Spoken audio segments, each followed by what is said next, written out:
Pasca pemilu ini kita melihat bahwa lawan 01 dan 03 itu bukan 02, tapi adalah negara.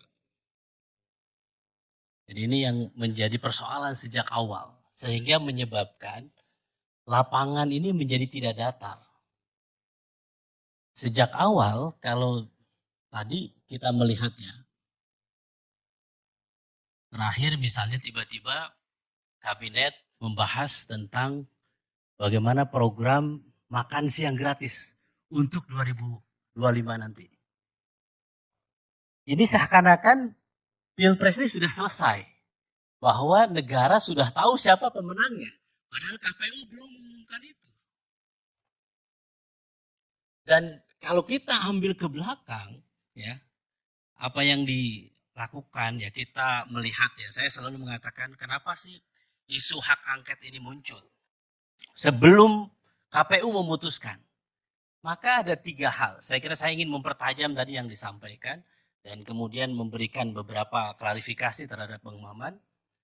Yang pertama adalah sejak awal, kenapa saya katakan bahwa lapangan menjadi tidak datar sehingga ada miring. Sehingga kalau lapangan itu miring, kami ini yang di 01 untuk bisa menggolkan itu lebih berat. Untuk bisa menggolkan 1-0 itu lebih berat dibandingkan, mohon maaf, misalnya 02 karena lapangannya lebih menguntungkan yang bersangkutan, karena di situ ada upaya negara untuk mengintervensi, untuk memberikan dukungan, maka mudah bola itu menggelinding dan bisa masuk ke 01 dan 03. Apa contohnya? Menurut saya intervensi negara di situ yang selalu Mas Ep katakan bahwa ini harus lawan Pak Jokowi. Tolong yang Anda maksud negara itu apa? Ya, saya akan jelaskan. Konkret aja. Baik. So kalau negara termasuk Anda juga, Anda kan oke. Baik. Jadi saya harus katakan bahwa ini ada intervensi dari kepala negara, kepala pemerintahan kita. Ya, sejak awal misalnya saya katakan bagaimana MK bisa memutuskan satu keputusan yang kemudian menggolkan seorang anak presiden dan diberikan privilege secara khusus dengan merubah undang-undang. Dan kemudian MK-nya, kepala MK-nya diberhentikan oleh keputusan MK. Dan setelah itu diperkuat oleh DKPP. DKPP mengatakan bahwa pelanggaran terhadap KPU. Bisa dibayangkan. Untuk satu orang ini saja, MK-nya melakukan pelanggaran, ketua MK-nya, kemudian KPU-nya, ketua dan anggotanya melakukan pelanggaran etik. Jadi saya katakan intervensi ini terlalu terang benderang. Karena bukan orang sembarangan yang menjadi calon ini. Maka saya katakan sejak awal, pertama adalah bagaimana politisasi hukum. Ketika kita melawan kepala negara, kepala pemerintahan, maka tidak hanya itu saja. Maka saya katakan, coba kita lihat bagaimana suara itu didapatkan. Kita entah siapa yang menang, tetapi kita melihat bansos yang sangat luar biasa menjelang pemilu. Saya akan jawab. Ada yang mengatakan bahwa ini adalah El Nino. Saya pelajari ini El Nino. El Nino itu kalau dibandingkan dengan 2023, 2024 saat ini, maka harus saya katakan lebih panjang, lebih panas kondisinya ketika 2015 lalu. El Nino itu. Tapi saya harus katakan Bang Maman bahwa bansosnya tidak sebesar saat ini. Jadi saya terlalu mengatakan bahwa ini normal atau tidak. Ketika mohon maaf teman-teman 02, negara selalu mengatakan ini karena El Nino dan sebagainya. Maka saya membandingkan data, saya tanya teman di BMKG, saya tanya teman di Badan Anggaran, apakah ini wajar atau tidak? Sehingga saya terakhir ini mendapatkan satu data yang menarik, yaitu survei LSI, tanggal 19 sampai 21 Februari. 69% penerima bansos mencoblos Prabowo Gibran. Nyaris 70%. Jadi Itu berkah. Kenapa saya kira?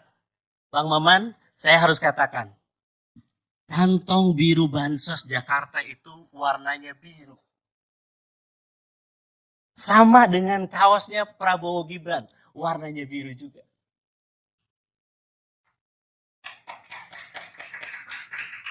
Dan saya menemukan data dan fakta, dan ini sudah ada di Timnas 01, bahwa pembagian bansos juga ada kaosnya juga, ada stikernya juga.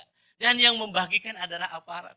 Saya sebetulnya agak kaget yang disampaikan oleh Bang Deddy. Loh, kita nggak pernah ngobrol sebelumnya, tapi apa yang disampaikan oleh Bang Deddy? Kok ada kesamaan dengan di dapil saya?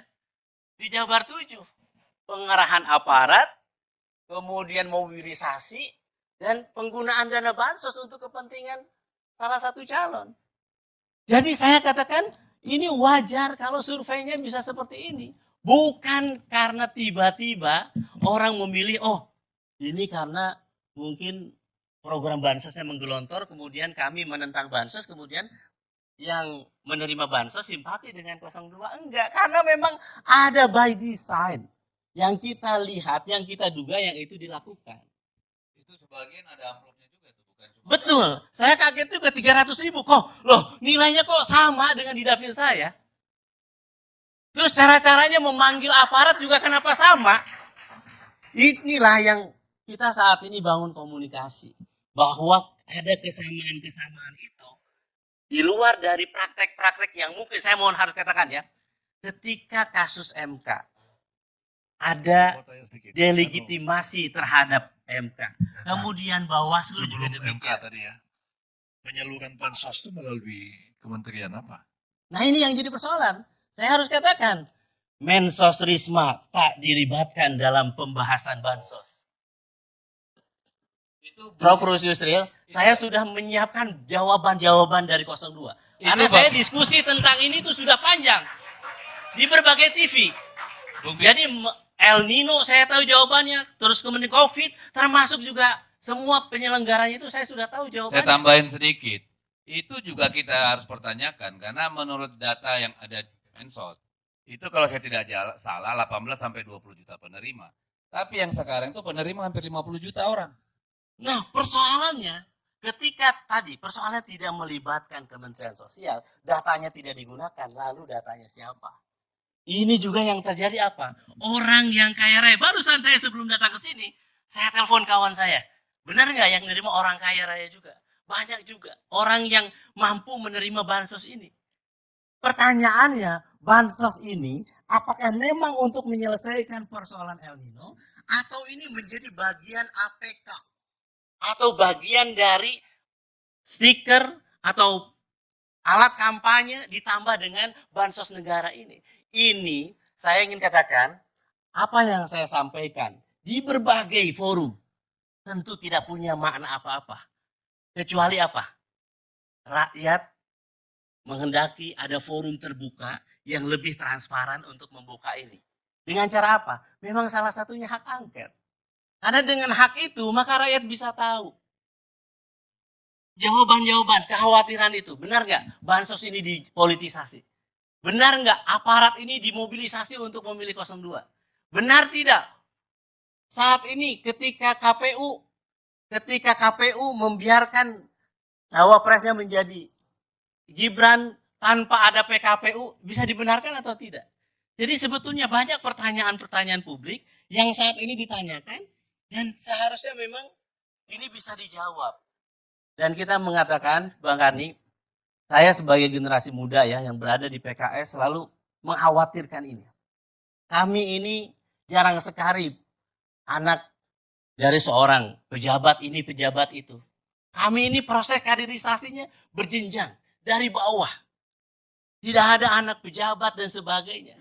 Sehingga ketika melihat fenomena ini, kami khawatir virus nepotisme yang digunakan ini menjalar dari pusat sampai ke bawah.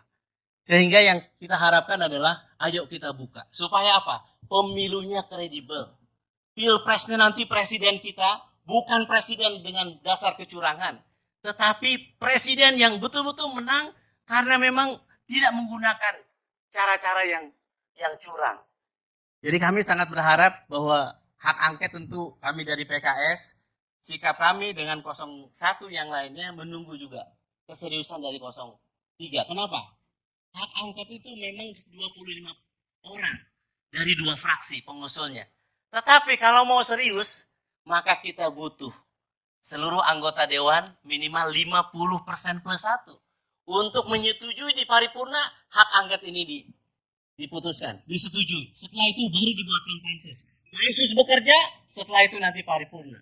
Bagaimana hasilnya? Tentu, saya kira. Apakah ini nanti ke depan siapa nanti yang akan dipanggil? Saya kira banyak.